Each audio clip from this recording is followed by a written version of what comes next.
How much do you get paid? Don't answer that out loud. But put a number in your head. Now, how much do you think the person sitting next to you gets paid? Again, don't answer out loud. At work, how much do you think the person sitting in the cubicle or the desk next to you gets paid? Do you know? Should you know? Notice, it's a little uncomfortable for me to even ask you those questions. But admit it, you kind of want to know. Most of us are uncomfortable with the idea of broadcasting our salary. We're not supposed to tell our neighbors, and we're definitely not supposed to tell our office neighbors. The assumed reason is that if everybody knew what everybody got paid, then all hell would break loose. There'd be arguments, there'd be fights, there might even be a few people who quit. But what if secrecy is actually the reason for all that strife? And what would happen if we removed that secrecy?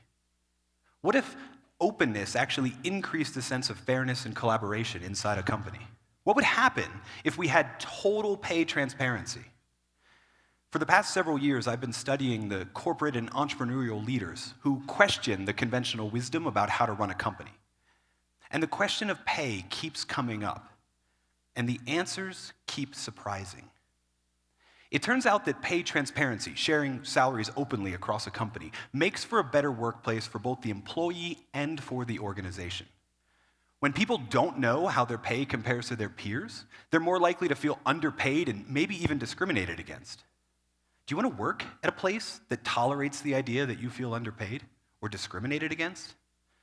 But keeping salaries secret does exactly that, and it's a practice as old as it is common. Despite the fact that in the United States, the law protects an employee's right to discuss their pay. In one famous example from decades ago, the management of Vanity Fair magazine actually circulated a memo entitled "Forbidding Discussion Among Employees of Salary Received." Forbidding discussion among employees of salary received. Now, that memo didn't sit well with everybody. The New York literary figures Dorothy Parker, Robert Benchley, and Robert Sherwood, all writers in the Algonquin Round Table, decided to stand up for transparency and showed up for work the next day with their salary written on signs hanging from their neck. Imagine showing up for work with your salary just written across your chest for all to see. But why would a company even want to discourage salary discussions? Why do some people go along with it while others revolt against it? It turns out that in addition to the assumed reasons, pay secrecy is actually a way to save a lot of money.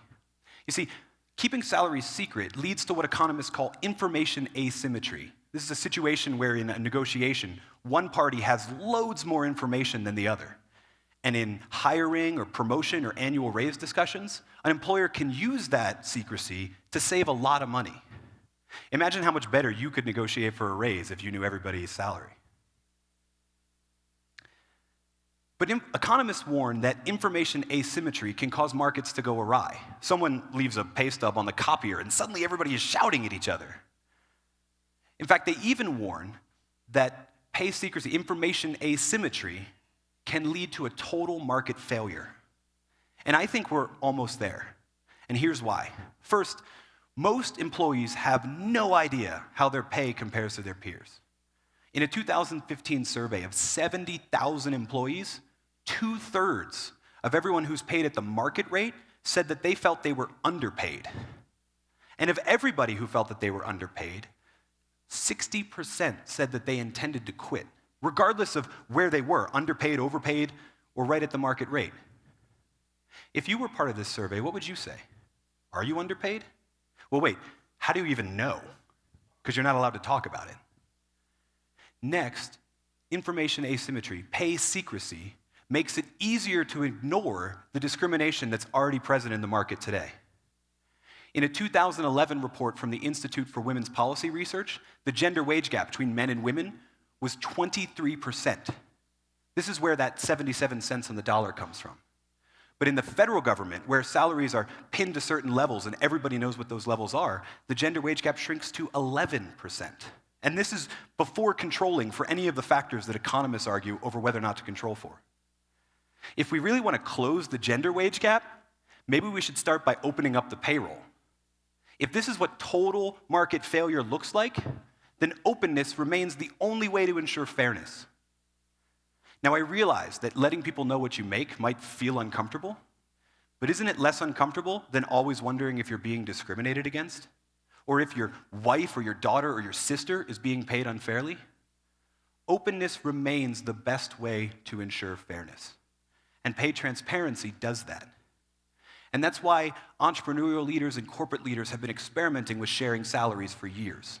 Like Dane Atkinson. Dane is a serial entrepreneur who started many companies in a pay secrecy condition and even used that condition to pay two equally qualified people dramatically different salaries, depending on how well they could negotiate. And Dane saw the strife that happened as a result of this. So when he started his newest company, Sumall, he committed to salary transparency from the beginning. And the results have been amazing. And in study after study, when people know how they're being paid and how that pay compares to their peers, they're more likely to work hard to improve their performance, they're more likely to be engaged, and they're less likely to quit. That's why Dane's not alone. From technology startups like Buffer to the tens of thousands of employees at Whole Foods, where not only is your salary available for everyone to see, but the performance data for the store and for your department is available on the company intranet for all to see. Now, pay transparency takes a lot of forms. It's not one size fits all. Some post their salaries for all to see. Some only keep it inside the company. Some post the formula for calculating pay, and others post the pay levels and affix everybody to that level. So you don't have to make signs for all of your employees to wear around the office. And you don't have to be the only one wearing a sign that you made at home. But we can all take greater steps towards pay transparency. For those of you that have the authority to move forward towards transparency, it's time to move forward. And for those of you that don't have that authority, it's time to stand up for your right to. So how much do you get paid? And how does that compare to the people you work with? You should know, and so should they. Thank you.